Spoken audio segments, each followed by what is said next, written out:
Hello प्यारे बच्चों, DK smart study channel पे आप सभी को स्वागत है।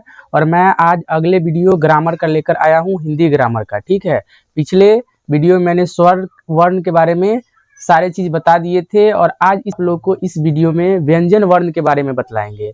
और आपको कोई दिक्कत नहीं होगा, कहीं से दिक्कत नहीं होगा। आज इस क्लास को आप पढ़ लीजिए और इसके बारे में आपसे कोई कुछ पूछेगा झट से जवाब दीजिएगा। तो चलिए इस वीडियो को हम शुरू करते हैं बिना देरी किए हुए। चलिए समझते हैं एकदम आसानी से क्या होता है व्यंजन वर्ण। ठीक, टॉपिक है व्यंजन वर्ण। क्या है व्यंजन वर्ण? जिन वर्णों के उच्चारण में स्वर की सहायता होती है। किसकी सहायता? स्वर की सहायता होती है, उसे हम क्या कहेंगे? व्यंजन वर्ण कहेंगे। क्या कहेंगे? व्यंजन वर्ण कहेंगे। देखिए यहाँ क्या है, स्वर की सहायता। जैसे क और अ, इसमें स्वर वर्ण आया कि नहीं आया? आ गया।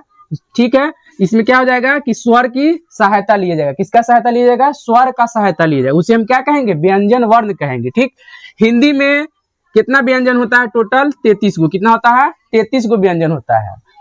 कुल 33 व्यंजन होते हैं। ठीक, व्यंजन के भेद। अगला है व्यंजन के मतलब कितने प्रकार के होते हैं। एक होता है स्पर्शी व्यंजन, अंतस्थ व्यंजन, ऊष्म व्यंजन। क्या होता है? ऊष्म व्यंजन। ठीक, तो सबसे पहले हम लोग जानेंगे स्पर्श व्यंजन क्या होता है। तो स्पर्श व्यंजन क से लेकर म तक होता है। कहां तक होता है? क से लेकर म तक जितने भी आते हैं वर्ण, उस सबको हम क्या कहते हैं? स्पर्श व्यंजन। देखिए यहाँ कवर्ग, चवर्ग, टवर्ग, तवर्ग, पवर्ग सारे लिख दिए हम। ठीक है, दूसरा होता है अंतस्थ व्यंजन। क्या होता है? अंतस्थ व्यंजन। ये मैट्रिक इंटर दोनों ग्रामर में पूछा ही जाता है। ये वाला दोनों तो एकदम वायरल क्वेश्चन है। ठीक है, आएगा ही तो आएगा। ठीक है, तो अंतस्थ क्या होता है? य र ल व। क्या होता है? य र ल व। तलावे सा, मूर्धन्य सा, दंती सा, ह। इसमें से ऑब्जेक्टिव में आएगा ही क्वेश्चन, फिक्स है एकदम। ठीक है, अब इसका हम उच्चारण स्थान भी लिख दिए हैं, जो स्पर्श व्यंजन था उसका। तो कंठ, तालु, मूर्धा, दांत, ओष्ठ। देखिए यहाँ ट्रिक हम दिए हैं KTM2। क्या लिखे हैं? Trick KTM2। के से हो जाएगा क्या? कंठ हो जाएगा जो पहला में है। टी से हो जाएगा तालु हो जाएगा, च वाला हो जाएगा, एम से हो जाएगा मूर्धा हो जाएगा, टवर्ग वाला हो जाएगा, डी से दांत, दांत से बोला जाएगा तवर्ग वाला हो जाएगा, और ओठ से बोला जाएगा पवर्ग वाला हो जाएगा। तो क्या ट्रिक याद रख लेना है? KTM2। और उच्चारण स्थान का नाम एकदम आसानी से याद रहेगा। हम आप लोग को ट्रिक भी साथ साथ देंगे और एकदम मजेदार तरीके से पढ़ाएंगे। आप लोग जुड़े रहिए मेरे साथ सिर्फ। ठीक है, टॉपर आना तो तय है। ठीक, तो चलिए अगला देखते हैं। ठीक है, अनुनासिक। क्या है? अनुनासिक जिन व्यंजनों के उच्चारण में मुंह के साथ साथ नासिक से भी हवा निकलती है, यहाँ निकलती हो जाता, निकलती है, उन्हें अनुनासिक कहते हैं। ठीक है, मतलब मुंह के साथ साथ किससे? नाक से भी हवा निकलेगी, मुंह के साथ साथ नाक से भी।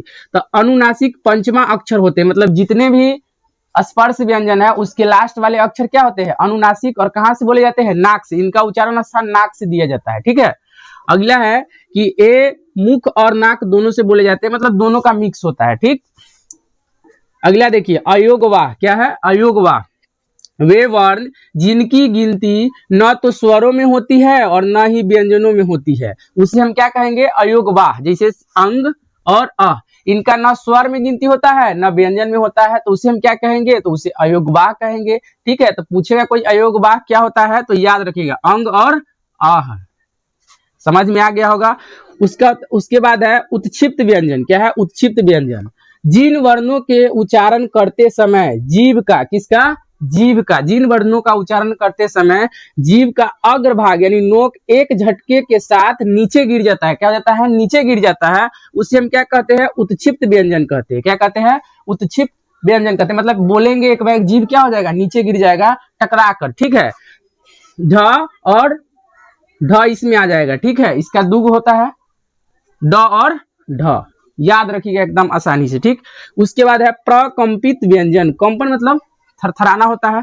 ठीक, जिन वर्णों के उच्चारण करते समय जीभ 2-3 बार कंपन होता है। कई बार? 2-3 बार कंपन होता है, उन्हें हम क्या कहते हैं? प्रकंपित व्यंजन कहते हैं। ठीक है, मतलब जीभ 2-3 बार क्या करेगा? कंपन करेगा। बोलते समय उच्चारण करेंगे तो क्या करेगा? कंपन। जैसे बोल कर देखिए ल, या नहीं होगा, र क्या हो जाएगा? र हो जाएगा और ल हो जाएगा। क्या हो जाएगा? र और ल हो जाएगा। ठीक, इस प्रकार आप सारे व्यंजन को एकदम अच्छा से नोट्स बनाइए, नोट्स बना लीजिए और नोट कर लीजिए, और इससे बाहर कुछ नहीं आता है व्यंजन में। ठीक है, अगर आपको अच्छा लगा है वीडियो तो अपने दोस्त के पास शेयर कीजिए और हमारे चैनल से जुड़ जाइए।